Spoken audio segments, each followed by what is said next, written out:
Hello and welcome to another edition of the Three Donkeys podcast. My name is Adam Levitan. I'm one of the donkeys. I am always, I am joined by Jonathan Bales and Peter Jennings. Hashtag regular employees are back from San Francisco. We'll get to that in a minute. But first, Peter, what's going on? Just hanging out. Been working out in the mornings, feeling pretty good.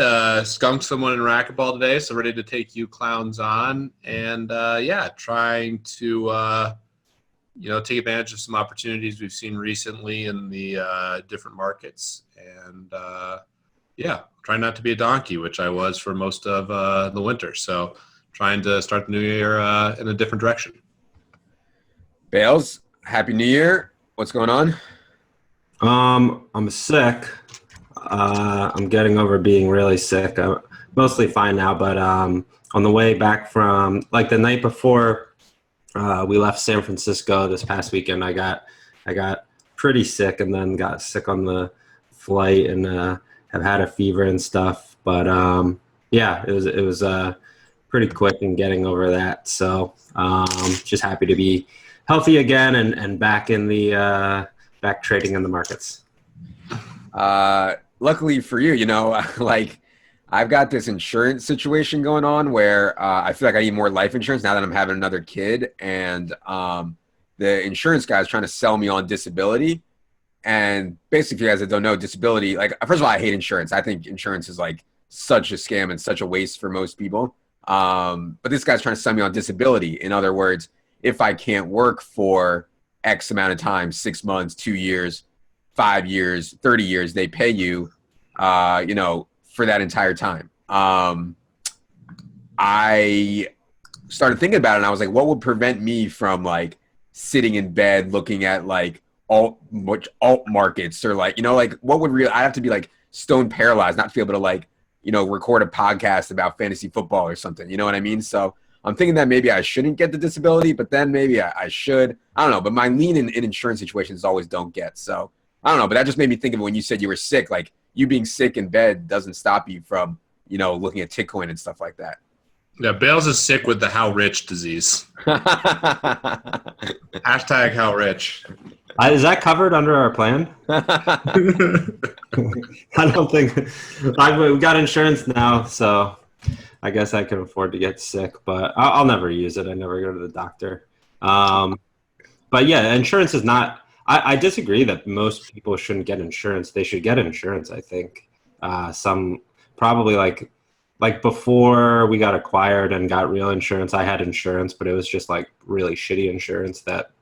Oh, health insurance for sure. I'm talking about other kinds of insurance. Oh, okay. Yeah, life insurance is almost always a bad investment unless you have a big family or something, or you have a family, really. Yeah.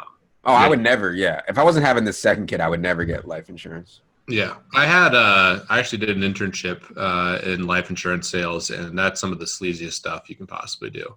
And no offense to any of our listeners out there that are in that line of work. I know that they can provide value, and I do see situations where they're providing utility for someone, and there are genuine needs like Levitan with his family popping up here. He's got to make sure Jerry's got a good life if something bad were to happen to him.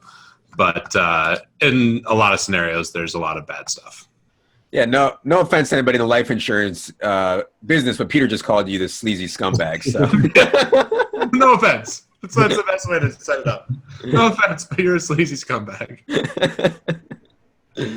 All right. Let's talk about the wild card round because I thought it was a really it was an interesting slate, I think, because if you mostly avoided Buffalo, Jacksonville, especially on that Sunday only slate. I'm sure Peter played it. I don't know if Bales did, but the Sunday only slate I thought was awesome because basically people were just forcing in way too many guys from Buffalo, Jacksonville. And if you did that, you were just drawing stone dead. And I thought it was pretty obvious. And the other thing that I thought about the Sunday only slate was, and me and Peter talked about it briefly on Sunday morning, there was no receivers on the entire slate. If you didn't play Michael Thomas and Ted Ginn, and not that I thought Ted Ginn was any kind of spectacular play, but if you didn't play Michael Thomas and Ted Ginn, you were just in big, big trouble on that 2-game slate. So thought there was some inefficiencies there. I ran really hot to get on Greg Olsen in the main slate, which let me do pretty well in cash. Bales, how'd you do on Wildcard Weekend? I didn't play that much because of travel and other reasons, but mainly just the travel. But I ended up like a couple $1,000s or something. I don't have like great insights into picking players in these slates. I mainly just stack games like really heavily, way more heavily than average. And I think that's probably like generally profitable. So yeah, did okay. Didn't play the Sunday only, just the main slate. Peter, what kind of action did you get? I'm sure you got a ton of action on this, both the 4-game and the 2-game slate. Like I was selling head-to-heads like out of my mind on Sunday morning in the 2-game slate. Yeah, it was fantastic.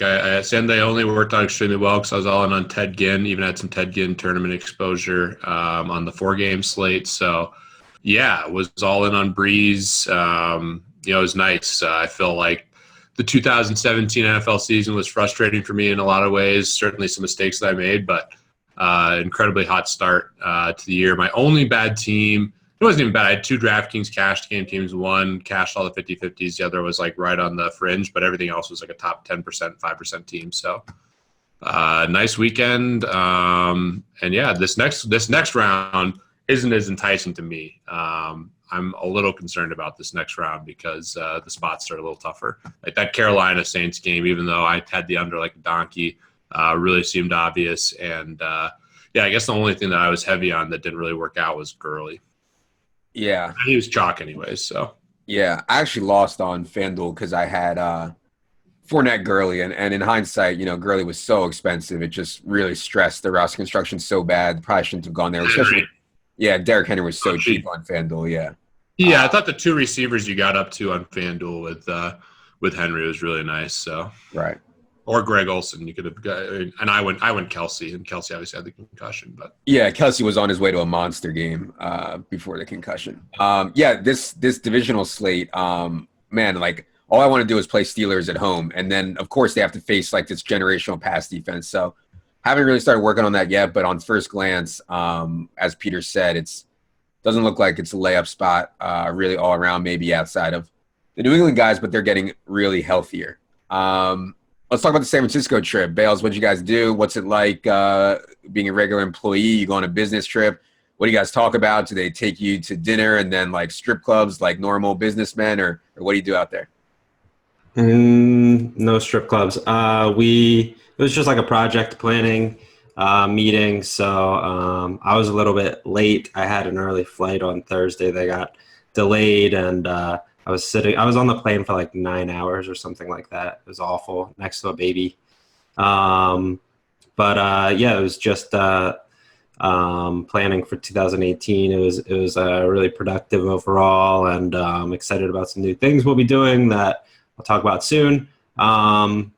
Peter and I played ping pong. The Churning Group owns a company called Crunchyroll, and that's where we have our meetings in San Francisco in their offices, which are really cool, but they have like a pretty sick game room. So Peter and I are always, I think, pissing people off, yelling, playing ping pong for money in the middle of the day. So that's what we did this time as well.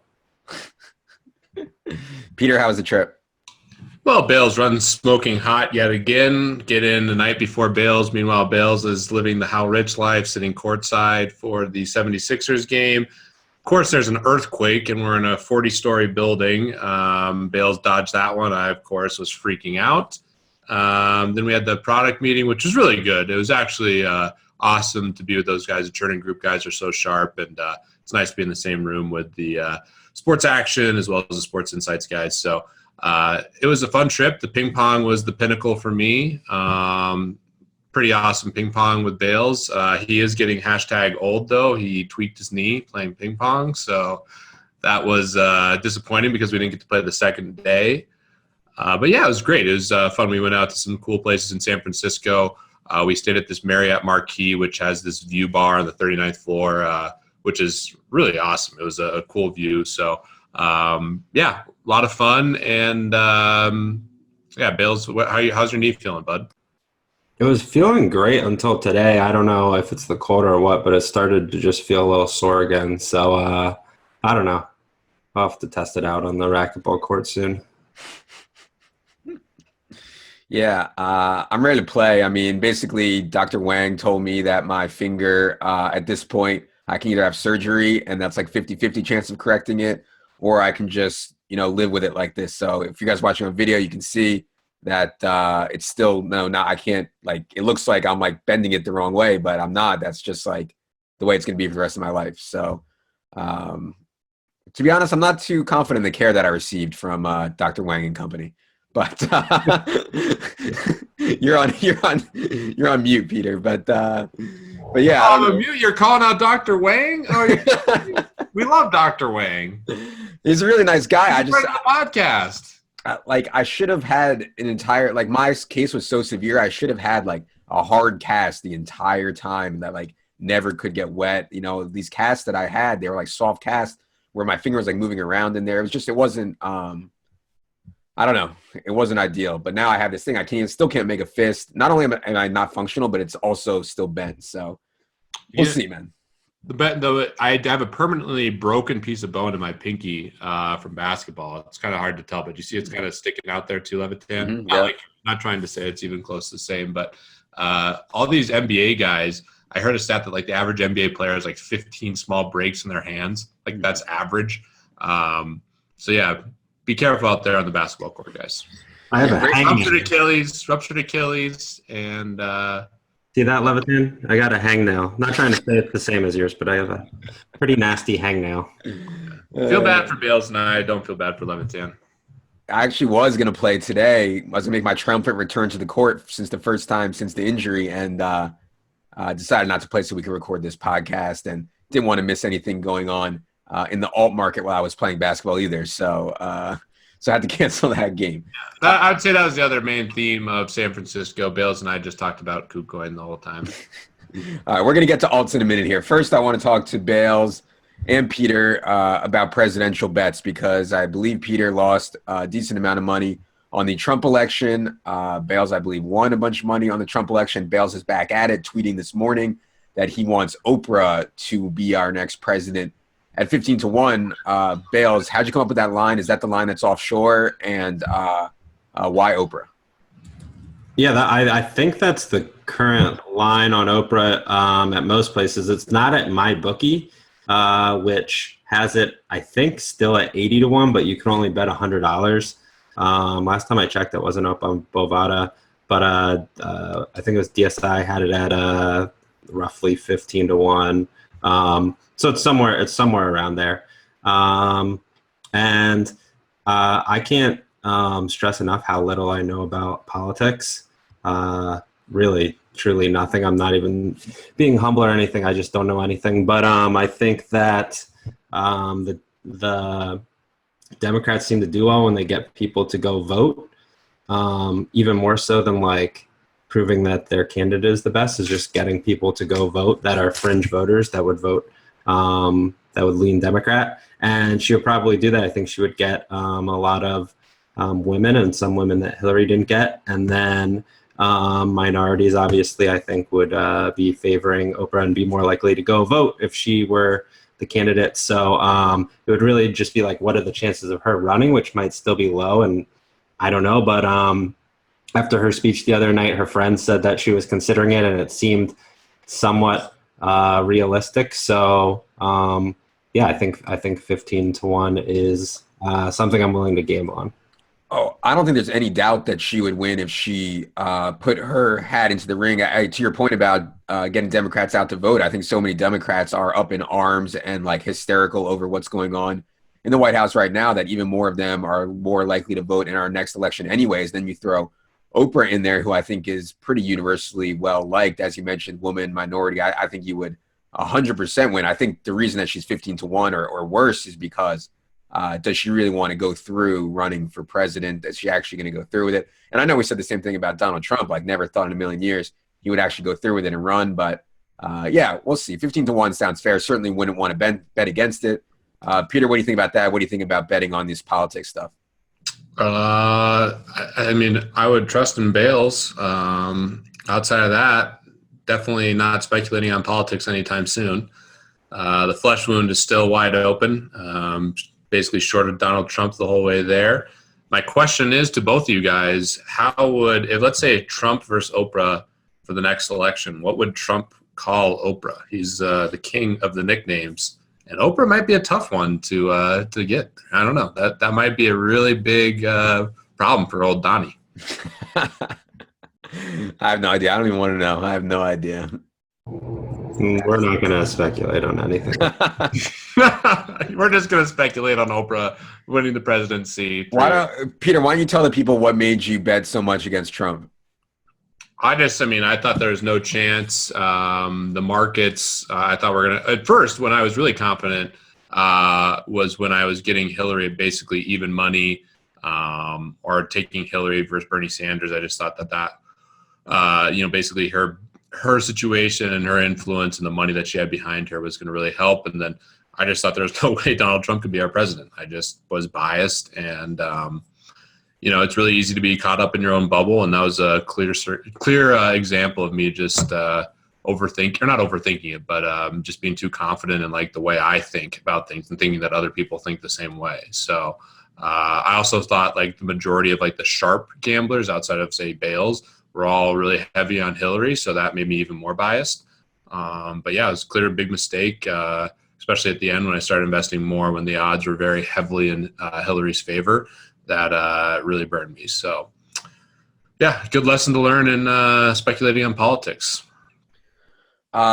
Speaking of things that we don't know a lot about, let's talk about the alt market, because the alt market is first of all, let's define alt market. I consider the main crypto coins right now Bitcoin, Ethereum, and maybe you could say Litecoin just because it's on Coinbase, and maybe that makes it a main coin. But the alt market is where these ICOs are happening, where these tiny coins are getting billions of dollars in market cap very quickly. And the alt market is where people like are 3xing, 4xing in a week, more 10xing in a week's time their investment. I think that the alt market, for my personal opinion, is that the alt market one day, most of these coins are very likely to go to zero. The alt market is, if you think the crypto market as a whole is overheated, the alt market is massively overheated to like an exponential degree. But in the meantime, you can literally get on some of these coins that are 2xing, 3xing in a few days, 10xing in some cases. We're not going to show coins on here, but Bales, I mean, the alt market is out of control. General thoughts on what's going on out there right now? Yeah, I think most people would say that everything other than Bitcoin and Ethereum are alts, and then some like Bitcoin maximalists would say that everything other than Bitcoin is an alt. But generally, most people mean like the stuff that isn't on Coinbase.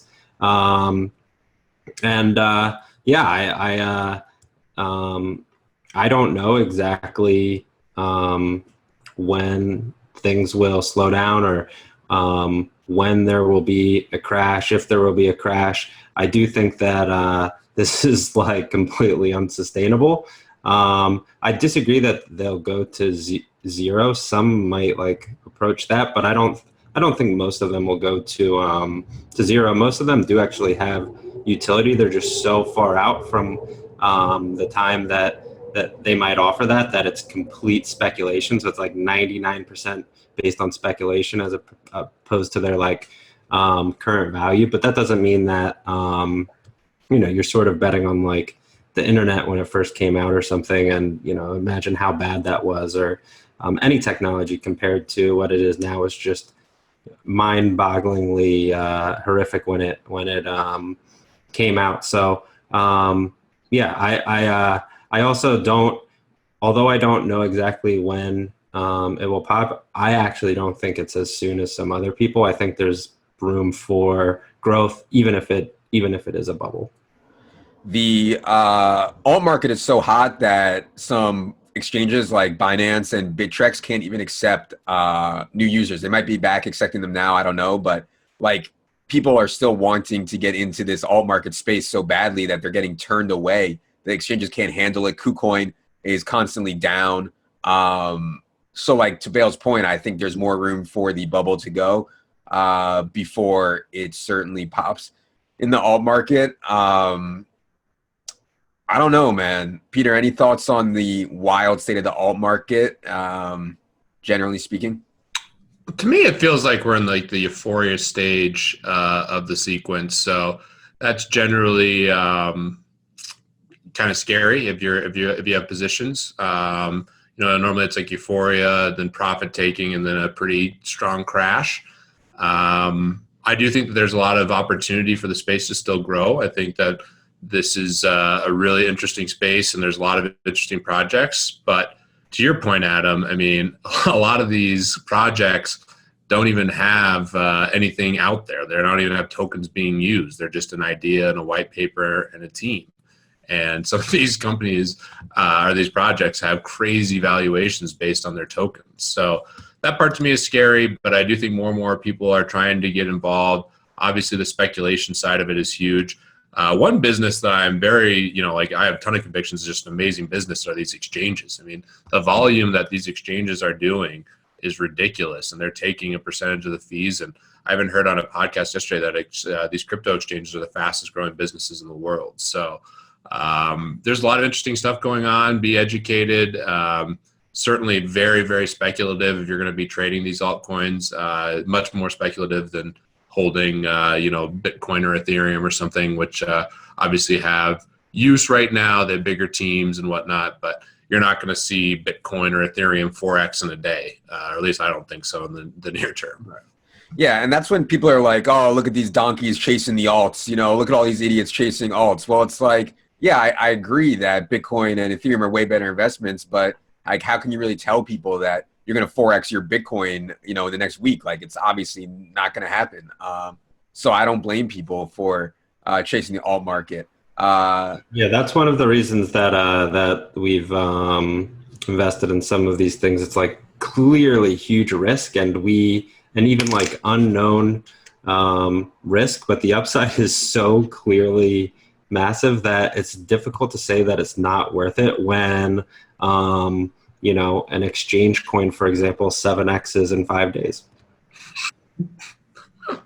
The other one other thing that I think is interesting about the whole situation is like the risk reward aspect is obviously really intriguing, but so many people, like the social impacts and the hype, and like if you really start digging into kind of the crypto and alt space, like the volatility here for anyone who's an expert trader creates a lot of opportunity. And obviously when the sea is rising and everything's going up, it's easy to feel smart, but there's some sophisticated people out there, and anyone who has like a trading background has probably really struggled with the stock market the way it is now, how efficient it is. And I'm sure there's still people doing relatively well, but that was a big thing back in the day. The crypto markets are really inefficient right now, and I'm sure they're going to get a lot more efficient, but there's definitely opportunity, even if it was, say, flat. Like right now, everyone feels so smart because everything's going up.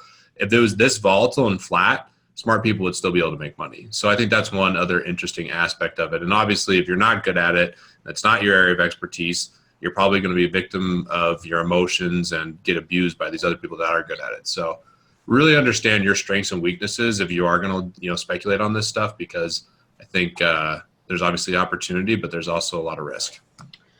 Yeah, I think right now, like people like me who have no trading background, like do a little bit of research on a team, do a little bit of research on a new coin, throw a dart, hold it, and hope for the best. I have no trading expertise whatsoever. I'm not even like trying to like shave off and look for the best rates and stuff that I should be doing, that I know I should be doing if I was like a super serious trader or something like that. I'm curious, because what you think is like a bigger risk. Like you wake up and your coins are down like 50%, or you wake up and like KuCoin has vanished from the face of the earth, or like what's the biggest risk in investing in the alt market right now? Yeah, well, I think that those are related, obviously, but I think the hacking risk, or just the risk of having your money on an exchange that I'm willing to take on in certain instances is the biggest risk. It's just it's hard to say exactly what that risk is and quantify it. I'm pretty sure that it's still worth the risk, but it is a legitimate risk that that especially the newer exchanges, that they get hacked, or that there's, maybe some problem with the leadership or whatever it is, that, it's you don't know for sure. So you have to be willing to take on the risk. And I mean, I can't stress enough how much people need to understand that they are taking a big risk if they invest in alts and hold money on exchanges. I believe it's called. Here's the key that Bales explained to me while we were in San Francisco, and it all really clicked for me. You look at the founders and the team. As long as they have kind eyes and nice faces, you're good to go. As long as they look nice, I mean, what could go wrong? There was he's semi-joking. I'm not joking really at all. I do think how they look in their white paper, if they're nice-looking people, I think that, minor factor for me. What we're talking about here, the risk, I believe, is known as the RTL theory, the risk to Lambo theory. And so if you're willing to accept the risk, and, you can have one of Bale's 8 Lambos going forward.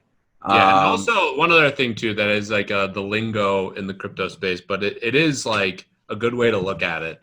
Obviously, there's a ton of risk, and when we were going to the moon initially, the people going up there, a lot of risk. You could die, a lot of things could go down. But these moon missions, there's some nice upside. So that's kind of that's the enticing aspect of the alt market. Bales is a moon mission extraordinaire over there. Yeah. Actually, I think one of the things that's actually people think is cool or interesting about the crypto and the alt market is like the lingo, like moon and like Lambo and like, all that stuff. People love that stuff. So whatever. All right. That's enough about crypto for today. Bales, do you want to do the viewer emails, or you want to just go straight to the picks? I don't know. What do you guys think? The emails, I can pull them up, but they're just about the gambling Olympics. I don't know if you guys have thought about that any. Yeah, let's save it. We always talk about the gambling Olympics, and we never come to any solution. So maybe we should come to some solution off air, and then talk about it on here. Yep. All right. In the picks last week, me and Bales chopped up Peter's money. Peter went first, took the Saints under. I went next, had the Chiefs under, which got a little bit lucky to hit, I think, and then Bales went last and shockingly took the Saints over. So the Saints whisper got there on Peter. There was no side bet on that, just picks. We did want to talk about our props that we did in San Francisco. Ping pong, which Bales and I always do. This is something else. I mean, like where I'm in life right now, like I know some people love to go to the club or go to like a pack bar and like, I don't know. Obviously, the incentives are different if you're trying to pick up women, but there's nothing more fun for me than like going somewhere and playing like ping pong or games. We did that in Miami. Obviously, we got to play in the office there. But we had the ping pong one, and then we also had a wasabi eating prop, Bales. And I know you wanted to dive into that because you feel like you made a mistake. Yeah, I mean, Peter angled me by I told him I'd pay him money to eat a big thing of wasabi, and he just swallowed it like a pill, which I should have clarified. That's on me, but it was a little bit misleading. I thought he'd be like really munching on the wasabi, I didn't know I was supposed to munch on it. I wasn't trying to. I just like actually you munch. You eat the wasabi, is not swallow it like it's an Advil.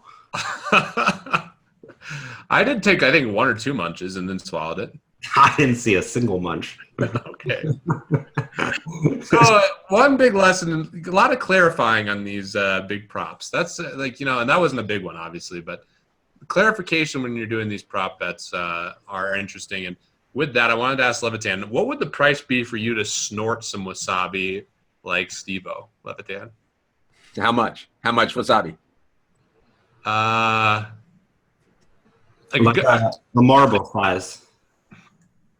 A marble size? Like snort it like cocaine? Like snort it like that? Yeah. God.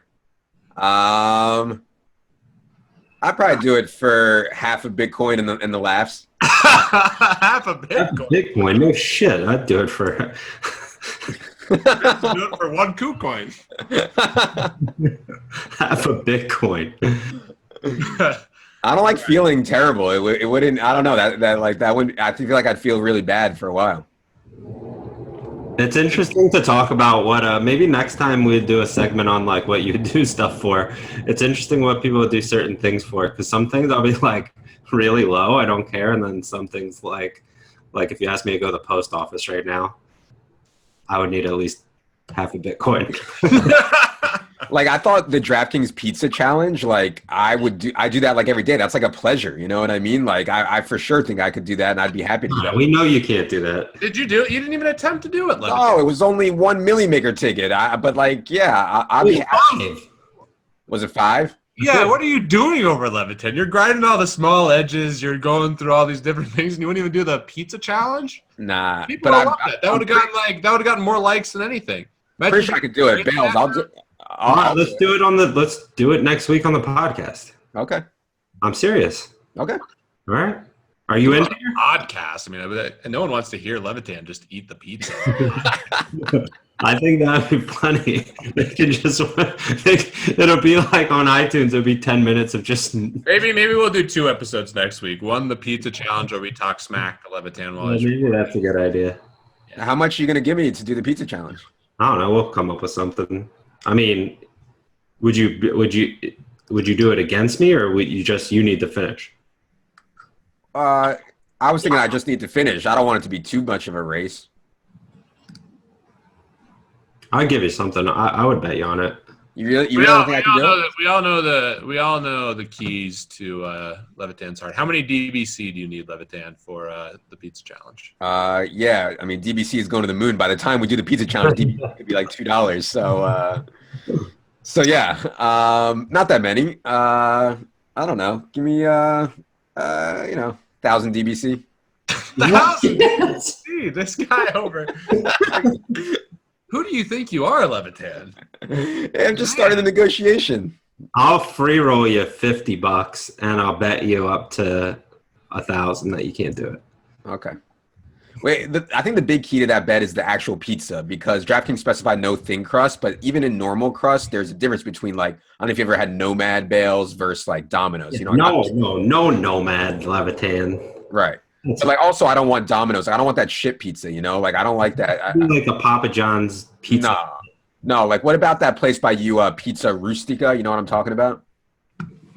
Oh, they have larger slices, but they're thinner. I don't know. Maybe we can weigh it.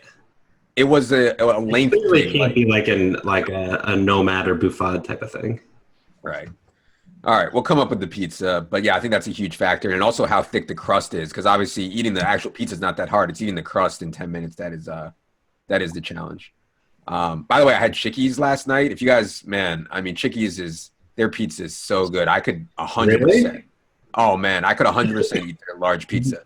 I've never had Chickies pizza. Oh, you gotta. Here's what's happening, boys. One other thing I'm just going to clarify in the podcast. I'm going to come to Philly one more time, and you guys are going to come to Colorado.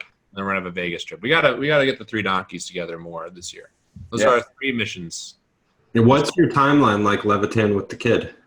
I mean, it is what it is. I'll be here helping out for a week or 2 after the birth, and then I'm gonna get back to my normal schedule. I hope.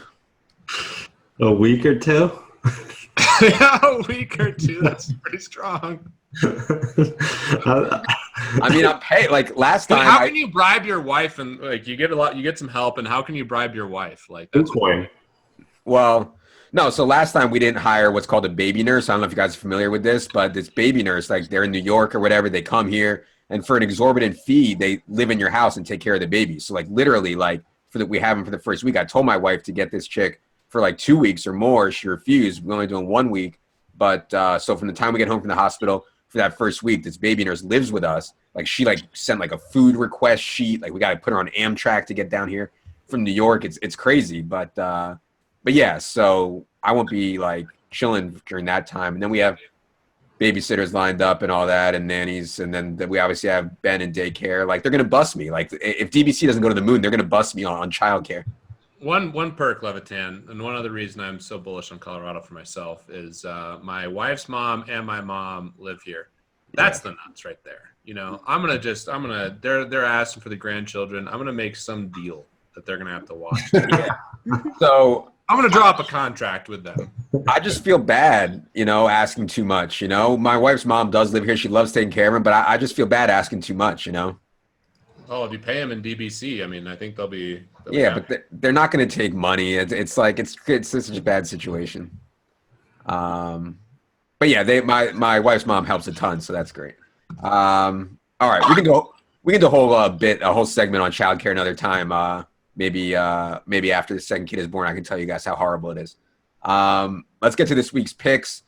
Peter went first last time, but still lost the money. So Yeah, Peter, I need to go first every time. all right, go ahead. I'm the worst. Go ahead. And obviously, anyone who's been listening the whole time, it's a pretty easy strategy to get to the moon outside of the alt market. You do the opposite of what I say, and then you do what Bale says. And I don't know how you don't just crush. So I'm taking the Jaguars, getting 7.5 points here. I know on the road, tough. I thought this stood out initially. The Jaguars obviously beat Pittsburgh in their first matchup. I mean, stopping the run is going to be really the key for the Jaguars. It's awful thinking about, investing in Blake Bortles, who couldn't hit anybody last week. But that Jaguars defense getting 7.5 points. Antonio Brown, I know, is back in practice, but I'll take the Jags. All right, Bales, go ahead. That was my pick. I like that a lot. I'll go Eagles +3 at home against the Falcons. I know people love the Falcons now. Everyone's down on Foles. We've seen Foles play well. He had top 5 quarterback season ever. I know the defenses weren't used to scouting him. It was under Chip Kelly, but he can play well. And my hot take is he's going to play really well in this game, and the Eagles win. Yeah, definitely think the Eagles are going to play well. Agree there. I really don't know what to think about that Steelers-Jags game, man.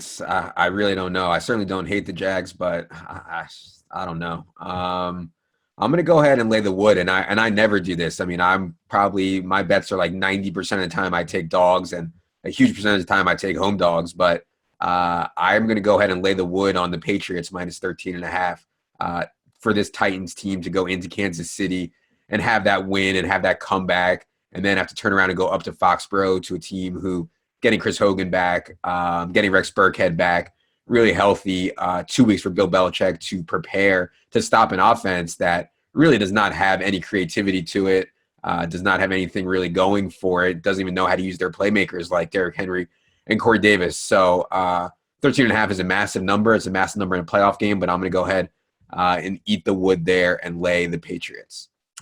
That is going to do it for another episode of the Three Donkeys podcast. You can always go to the3donkeys.com to check out what's going on over there. Send your emails to Scott the intern. And we'll be back next week. As long as my wife is not in labor, we'll be back next week. For Peter, for Bales, for Jerry, I am Adam. Good luck, everybody.